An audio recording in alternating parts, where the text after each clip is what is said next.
Assalamualaikum warahmatullahi wabarakatuh.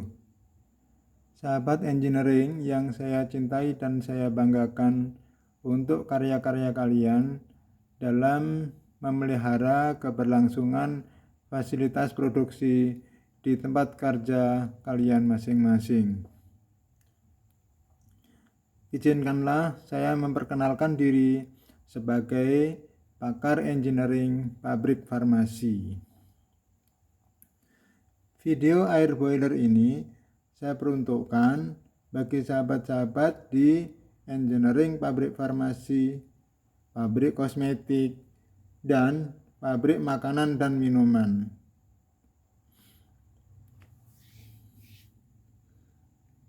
Baiklah sahabat, marilah kita mulai video air boiler ini.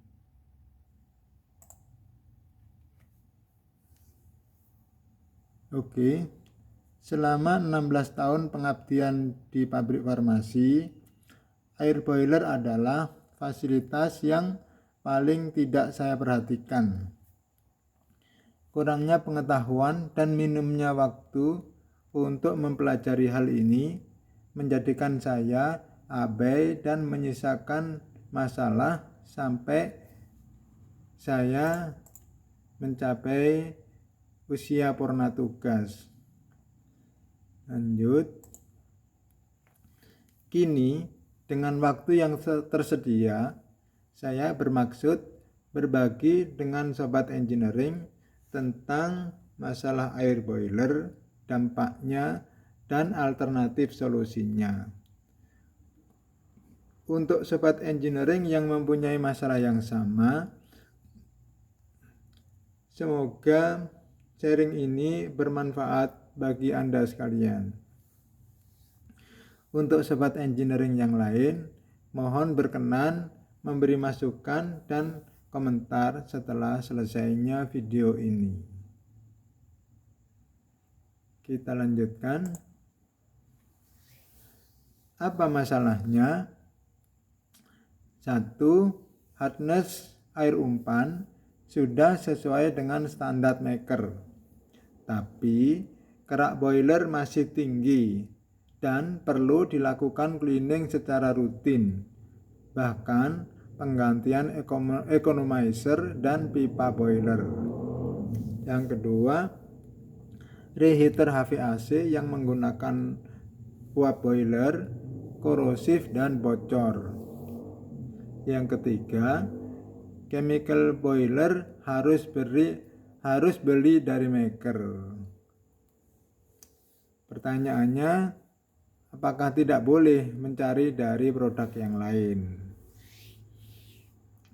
Baik, kita lanjutkan. Ada dua jenis tipe boiler, yaitu boiler water tube boiler dan fire tube boiler.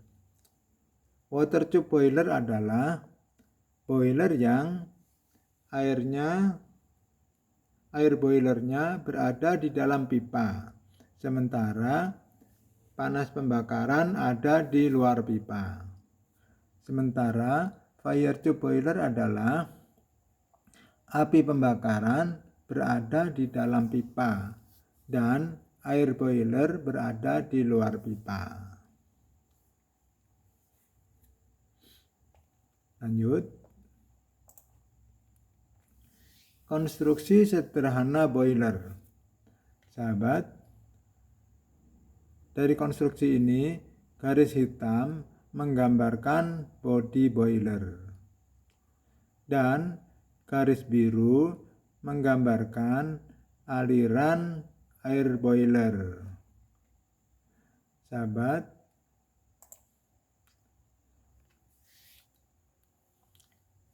ada dua bagian boiler utama dalam pembahasan kita kali ini.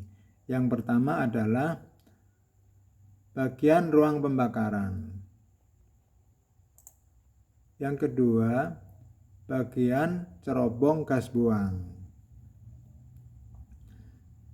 Pelan-pelan kita lanjutkan sahabat. Sobat, garis hijau ini adalah menggambarkan air umpan masuk ke boiler. Pertama-tama, air umpan masuk ke boiler dilewatkan economizer. Setelah air umpan melewati economizer, air menjadi panas, yang saya gambarkan dengan garis berwarna kuning. Sahabat, air panas disimpan dalam tangki hot water yang dilengkapi air vent untuk mereduksi gas terlarut di dalam air umpan. Air umpan memasuki ruang pembakaran, terjadilah pemanasan yang saya gambarkan kotak berwarna kuning dan merah. Kotak berwarna merah adalah pembentukan steam dan garis merah adalah aliran steam menuju keluar dari boiler. Kita lanjutkan.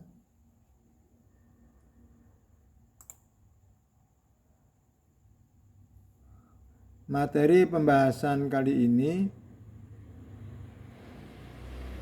dikelompokkan menjadi 3 materi. Yang pertama adalah spesifikasi air umpan. Yang kedua, dampak air umpan. Yang ketiga, treatment air umpan. Mari kita bahas satu persatu materi. Spesifikasi air umpan. Masing-masing boilermaker mengeluarkan spesifikasi air umpan masing-masing dengan tujuan untuk efisiensi bahan bakar boiler dan untuk memperpanjang umur pakai boiler. Namun dari sekian banyak spesifikasi, kita ambil 3 spesifikasi yang utama, yaitu hardness. Hardness harus seminimal mungkin. Yang kedua, pH harus dikontrol antara 10 sampai pH 11. Yang ketiga, gas terlarut harus dikontrol seminimal mungkin. Lanjut. Materi yang kedua adalah dampak dari spesifikasi.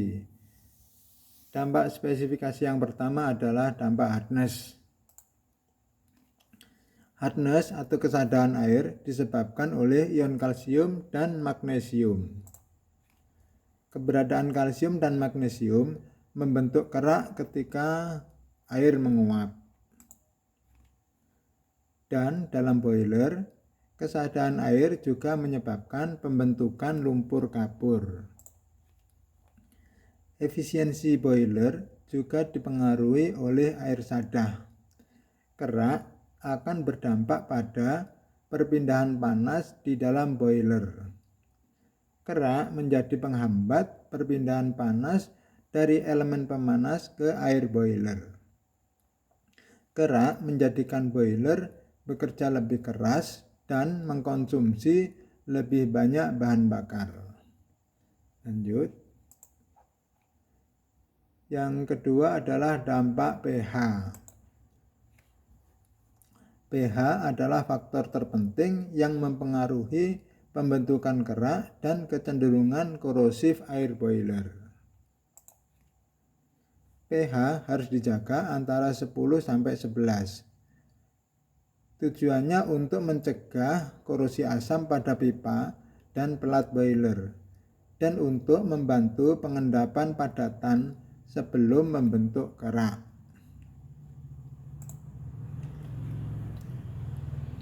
Yang ketiga adalah dampak gas terlarut. Mayoritas masalah korosi berhubungan langsung dengan jumlah oksigen terlarut dalam air boiler. Oksigen dan karbon dioksida bahkan dalam jumlah kecil sekalipun akan menyebabkan korosi. oksigen terlarut akan bereaksi dengan baja karbon di seluruh pipa air umpan, economizer, dan boiler yang menyebabkan lubang dan akhirnya boiler bocor. CO2 terlarut dapat berasal dari air yang mengalami deaerasi yang buruk atau sebagai produk sampingan dari reaksi kimia yang terjadi di dalam boiler. Ketika CO2 ini keluar dari boiler bersama dengan uap boiler, itu akan membuat kondensat menjadi asam. Kondensat asam ini akan menimbulkan korosi pada pipa distribusi uap. Berikut contoh kerak akibat dampak hardness. Gambar ini adalah kerak yang terjadi pada water tube boiler. Pada waktu air cair menguap, akan meninggalkan lapisan kerak pada permukaan dalam pipa. Seiring berjalannya waktu, kerak tersebut akan semakin menebal dan menebal, sehingga diameter pipa semakin menjadi kecil. Pada kasus yang parah, boiler akhirnya tidak bisa menghasilkan uap dan terjadilah kegagalan boiler menghasilkan uap. Berikut contoh lumpur dampak hardness. Lumpur di dalam boiler sengaja dibuat agar tidak menjadi kerak. Lumpur boiler ini akan mengendap menumpuk di bagian bawah boiler dan akan dikeluarkan bersamaan dengan blowdown air boiler. Lanjut, contoh ketiga adalah korosi pada kondensat. Ini adalah korosi pada plate heat exchanger. Lanjut, penyebab lain korosi.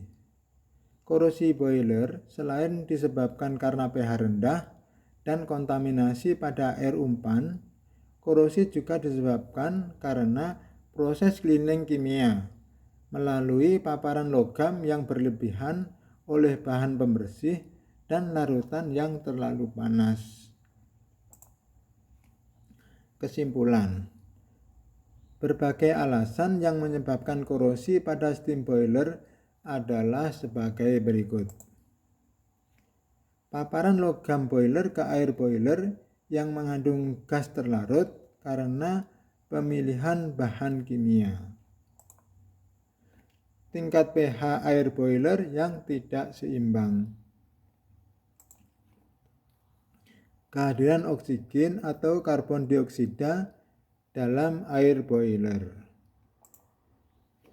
Kurang sempurnanya pengolahan air umpan. Perawatan steam boiler yang lalai dan tidak benar. Rekomendasi.